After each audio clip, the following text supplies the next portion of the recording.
एक बार की बात है। एक महान जैन गुरु के दो शिष्य गुरु के घर के बगीचे में टहल रहे थे।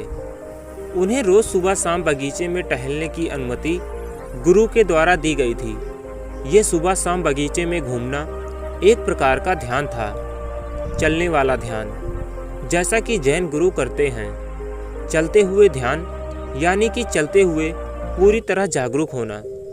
आप 24 घंटे बैठ नहीं सकते। पैरों को थोड़ा गति की आवश्यकता होती है, रक्त को थोड़े संचालन की आवश्यकता होती है। इसलिए जैन और सूफीवाद दोनों में आप कुछ देर तक बैठकर ध्यान करते हैं, फिर आप चलते हुए ध्यान करना शुरू कर देते हैं। लेकिन आप हमेशा ही ध्यान में रहते हैं, चाहे आप बैठे हों या चल रहे हों। आपके अंदर के ध्यान की धारा टूटनी नहीं चाहिए। उन दोनों शिष्यों को धूम्रपान करने की आदत थी और इसके लिए वे गुरु से अनुमति मांगना चाहते थे, लेकिन काफ़ी दिनों से वे गुरु से पूछ नहीं पा रहे थे। इसलिए आज उन दोनों ने निश्चय किया था कि जब कल सुबह ये फिर से बगीचे में घूमने आएंगे तो आके सबसे पहले गुरु से धूम्रपान की अनुमति लेंगे।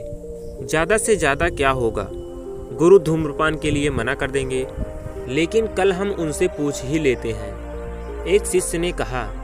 यह सुन दूसरे शिष्य ने कहा, मुझे लगता है गुरु अनुमति दे देंगे। मुझे नहीं लगता बगीचे में धूम्रपान करना कोई गलत बात है, और फिर हम उनके घर के अंदर तो धूम्रपान कर नहीं रहे हैं। इसके बाद कल सुबह गुरु से धूम्रपान की अनुमति लेने के वादे के साथ वे दोनों अपने अपने घर चले गए। अगले दिन वे दोनों फिर बगीचे में मिले।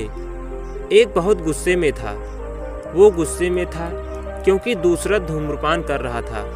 उस दूसरे शिष्य ने तंबाकू की एक कस भरते हुए पूछा, क्या हुआ? पहले शिष्य ने बड़े गुस्से में कहा, मैंने भी पूछा था, लेकिन मुझे साफ मना कर दिया और कहा कि नहीं कर सकते, और तुम यहाँ धूम्रपान कर रहे हो, अपने गुरु के आदेश का अपमान कर रहे हो। दूसरे ने कहा, लेकिन उन्होंने तो मुझे हाँ कहा है।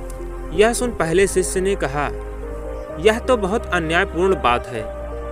मैं भी जाकर गुरुजी से पूछता हूँ कि उन्होंने मुझे ना और तुम्हें हाँ क्यों कहा। दूसरे ने कहा, एक मिनट रुको, तुम पहले मुझे ये बताओ कि तुमने उनसे पूछा क्या था।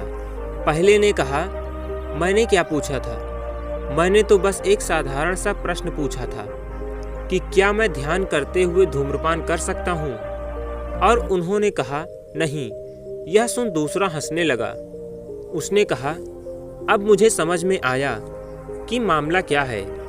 मैंने गुरुजी से पूछा था कि क्या मैं धूम्रपान करते हुए ध्यान कर सकता हूँ, और उन्होंने कहा हाँ। यहाँ बस हमारे प्रश्नों के पूछने के तरीके और शब्दों के चुनाव में फर्क था, और तुमने देखा कि हम दोनों के उत्तर बिल्कुल ही अलग थे, जबकि हम दोनों एक ही प्रश्न पूछना चाहते थे। यह पूछना कि क्या मैं ध्यान करते समय धूम्रपान कर सकता हूँ, कितना बदसूरत सवाल है। इसका उत्तर भी ना ही होना था, क्योंकि अगर कोई ध्यान कर रहा है फिर वह ध्यान के बीच में धूम्रपान कैसे कर सकता है। लेकिन यह पूछना कि क्या मैं धूम्रपान करते हुए ध्यान कर सकता हूँ एकदम सही सवाल है, क्योंकि कोई भी इंसान धूम्रपान को तो ध्यान से ही कर सकता है।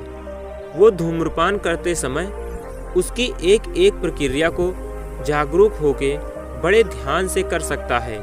सब कुछ सही प्रश्न पूछने का खेल है। यदि आप सही प्रश्न पूछते हैं तो यह ब्रह्मांड खुद ब खुद उसके उत्तर में अपने सभी रहस्य खोलता चला जाता है। अंत में उस दूसरे शिष्य ने गंभीर होकर कहा, जीवन ना तो दुख है और ना ही आनंद। जीवन एक खाली कैनवास है और हमें इसके बारे में बहुत कलात्मक होना चाहिए।